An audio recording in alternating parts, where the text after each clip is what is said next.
O Estado egípcio, surgido nas margens do rio Nilo durante cerca de 3.000 anos, foi governado e dirigido por personagens dotados de grandes poderes, os faraós. O faraó representava o mais alto grau da pirâmide social. Nas atividades criativas, como a joalheria ou o trabalho em pedras, os egípcios alcançaram níveis inigualáveis, sendo seus produtos amostras mais evidentes de uma sofisticada cultura e de um domínio exemplar de diversas técnicas utilizadas. As joias eram claros indicadores das posses de seus portadores.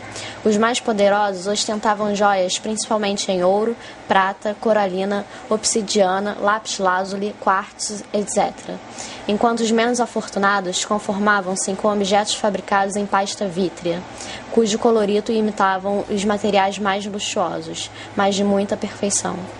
Assim sendo, a joalheria foi de tal relevância para a cultura egípcia, em que desenvolveram joias com poderes mágicos, segundo suas crenças, cujos desenhos normalmente eram inspirados em símbolos divinos. A Idade do Bronze é um período na civilização em que se desenvolveu na metalurgia o emprego deste metal, resultado da mistura do cobre e estanho. Foi inventado no Oriente Médio por volta do 4º milênio a.C., substituindo o calcolítico. Entretanto, em outros lugares, esta última idade foi desconhecida e o bronze substituído diretamente ao período neolítico. Na África, o neolítico é seguido da Idade do Ferro. Em meados do século I a.C., o colar consiste de 12 tubos cilíndricos, os quais se alternam por meio de espaçadores em forma espiral concêntrico. Ao centro se encontra com 2 fileiras de pequenas contas. No mar Egeu, se estabelece uma intensa área de intenso comércio do metal no Chipre, onde existiam minas de cobre, e o estanho era trazido das ilhas britânicas. Peças em bronze forjada em uma só peça. Em um dos extremos se encontra martelada e planada e o outro na forma espiral, adornando com linhas ao largo do corpo da peça. De origem assíria, peça fundida em bronze de forma de aro oval em forma realista. A origem do povo etrusco tem sido uma questão controvertida entre os historiadores. Suas diferenças étnicas e linguísticas com outras culturas do Mediterrâneo e sua integração comercial e cultural com grupos da região, em particular com fenícios e gregos, têm chamado a atenção dos estudiosos e contribuído a alimentar o mistério etrusco. A história desta civilização, a afirmação de sua cultura, seu desenvolvimento político, econômico e artístico, até chegar o momento de seu declive, se podem situar no período da Idade do Ferro na Europa, entre o século IX e 3 a.C. A aristocracia etrusca, ávida de riquezas e prestígio, demonstrava seu poderio ostentando elaboradas peças de ourivesaria. Por esta demanda se desenvolveu uma inigualável produção joalheira.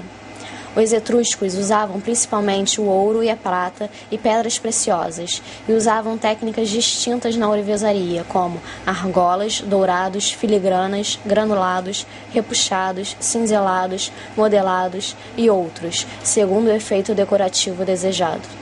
O metal e as pedras preciosas reinaram durante séculos por sua beleza, durabilidade, raridade e riqueza. Hoje, a criatividade e a sensibilidade fazem com que as joias contemporâneas sejam feitas com materiais dos mais diversos. Plástico, fungo, meteorito, resina. São joias transformadas em obra de arte valiosas. Uma joia para um designer pode ser como uma música ou como uma pintura, com diversos momentos fazendo o despertar de emoções diversas. Joia é tudo aquilo de grande valor artístico ou material. Os metais preciosos vêm agregar o valor material à joia, onde o importante é a harmonia, a forma que os materiais dialogam entre si, gerando a partir daí um infinito de possibilidades. Um objeto feito de matéria sem valor comercial, sem valor artístico, não deve ser considerado uma joia. Muito da joia pela liberdade que você tem de execução e pela, eu creio, a proximidade que ela tem com escultura, a possibilidade da terceira dimensão. E o processo da joia, para mim, é muito semelhante ao processo escultural, porque você pega a matéria-prima que seja o metal, né, o ouro e prata, desde o processo de fusão, além do conhecimento técnico que você necessita ter, você precisa ter uma sensibilidade de percepção do momento, porque muitas das vezes você propõe um desenho, uma forma, você designa ou determina, e no entanto, quando você vai para a matéria-prima, ela não reage da maneira que você quer. Então, na realidade, o que a gente faz aí é um acordo, né, entre o que eu desejo e o que o material pode render. Então, tem desenhos que eles se casam muito bem com a prata. Tem outros desenhos que são muito bons para o ouro.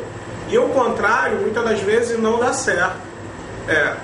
Principalmente pela característica do metal, ou quando você simplesmente faz uma imposição à matéria para realizar aquilo que você quer. Na maioria das vezes não dá certo. E eu creio que o desenho, na realidade, ele acontece mesmo quando você finaliza. Até então eu tenho uma concepção da peça, eu tenho uma ideia, eu imagino como essa peça vai ser, eu desenho, risco, mas eu deixo particularmente essa fase final de realização quando eu vou para a mesa, quando eu vou para a banca para trazer a peça realmente para as 3 dimensões. Porque quando eu começo a manipular, aí sim eu tenho a certeza das proporções que eu coloquei, eu tenho certeza da viabilidade de execução e do resultado estético que a joia precisa ter. E a joia, necessariamente, para mim, assim, é impacto. Joia tem que emocionar, sempre. É um fundamento básico da joalheria, da joia, do autor, do joalheiro, é você realizar algo que tenha um impacto emocional naquele que vai vestir. Nós temos caminhos diferentes de tipos de joalheria, mais comerciais ou não, voltada mais para o valor intrínseco ou não, mas com certeza, o que eu entendo do que uma joia hoje no Brasil, né, e que também deu abertura para o design, foi exatamente essa joia autoral, que ela une o processo criativo, a sua capacidade de saber desenhar, a sua noção de estética, cor, movimento, quer dizer, a sua cultura com artesania, com o executar.